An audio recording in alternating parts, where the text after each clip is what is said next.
Hi, welcome to SBR Sports Picks. We are the odds couple. His name is Mike Brenner. My name is Peter Loshak. It's today is what is today? It's Thursday, today? Tuesday, the 21st, right? Good day to cash tickets. Yeah, Tuesday the 21st, and of course we've got March Madness coming up right around the corner. So we're going to Mike Brenner and I are going to start to take an early look at seeding trends from past seasons and look ahead to who might be those seeds upcoming this year, and sort of start thinking about and speculating where some first round value might be based on the teams that are projected to be in these seeds and how things have gone in past years. So right now we're going to start off with we did this last year too, and it was kind of interesting. I think we had a little bit of an edge going into the tournament. It's definitely fun to think about this. All right, so we're going to start with the 16-1 seeds. Now, in general, the dogs have done a little bit better than the faves have recently. Although last year the faves covered 3 out of the 4 games, including 2 margin wins. Oregon blew out not blew out, but won by more than 10 over the spread. That. Yep. Holy Cross, and Virginia blasted Hampton.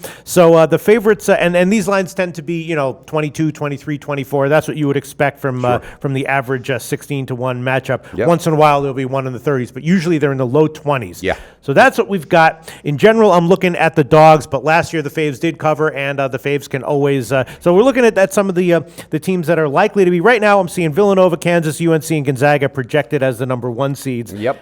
Who do you think Oregon, Arizona, Oregon, or Louisville can sneak in there? I think if anybody out of that whole group, maybe Arizona, but I think that's pretty well set, Pete. I don't think it's going to change. I really don't.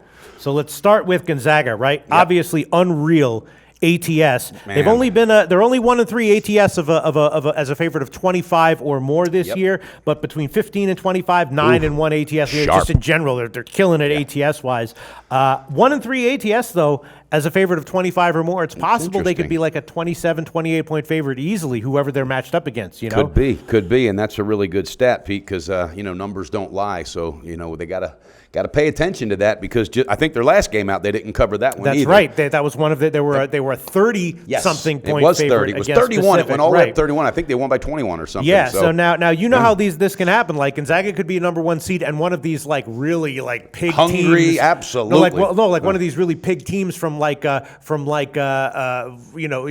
team with a losing record wins their conference tournament. And gets lucky to get in. And you wind up with a spread that's like 34. Exactly. And that's something that I would absolutely take a look at, because the number 16 that gets in, they're just happy to be there. They're going to bring it all, because that's their Super Bowl right there. Yeah. Good point, Pete. But then again, I mean, Gonzaga has, they've in the games where they were 21, 25 point favorite where they covered, they easily can get 40 point wins. Yes. And you know what? It seems like that's the way that trend and that pattern went, because when the spread was higher than 25, but when it's lower, then they would have those big wins sometimes in the 30s. Interesting. Good stuff. Interesting. Right now, we're always looking sort of for number 1 seeds that might be a bad bet. Yeah. And if Kansas is a number 1 seed, Mike Brenner, could be 8-16 against the spread overall on the year, 3-5 ATS as a favorite of 15 or more, 2-4 ATS as a favorite of 18 or more. That might be one of your vulnerable number 1s right there, right, Mike Brenner? That was a great point. And Pete, this is one team I circled that first round, even second round.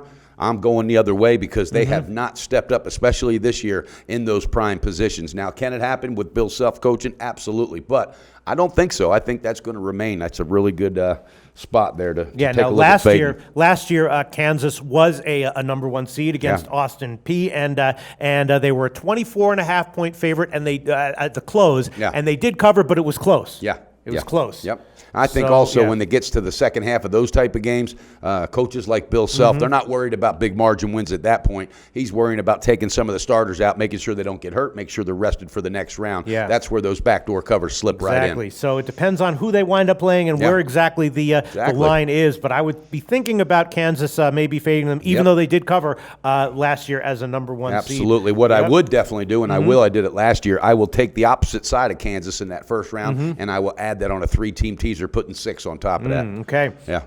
And then Villanova, they've been very 50-50 ATS this year, but just 2-8 against the spread as a favorite of 15 or more.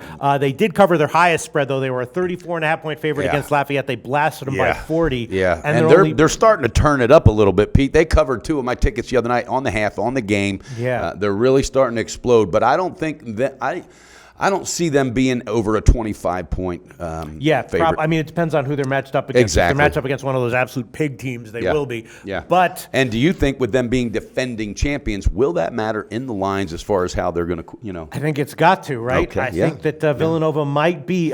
My sense is that it'll probably come down to the wire, and as far as they'll probably be like a 26.5-point favorite, and they'll be up by like 27 with like a couple minutes to go.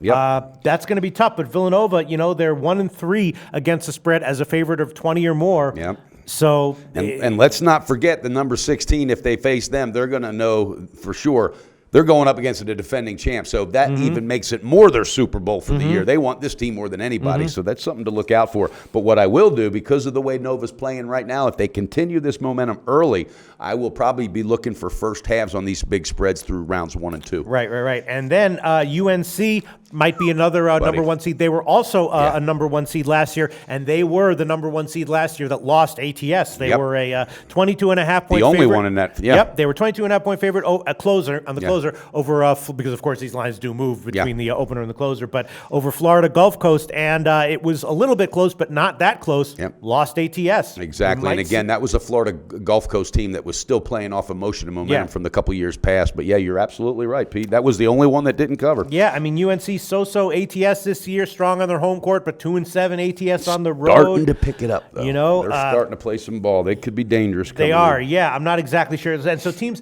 like marquee teams like UNC, if they struggle a little bit during the most of the regular season, then they pick it up at the end, like we might see with Duke or Kentucky. I think Kentucky especially. Those might be teams that will come in the first round and cover those big spreads. But I don't know, man. UNC 0-3 ATS in their last 3 games as a 17 or higher favorite.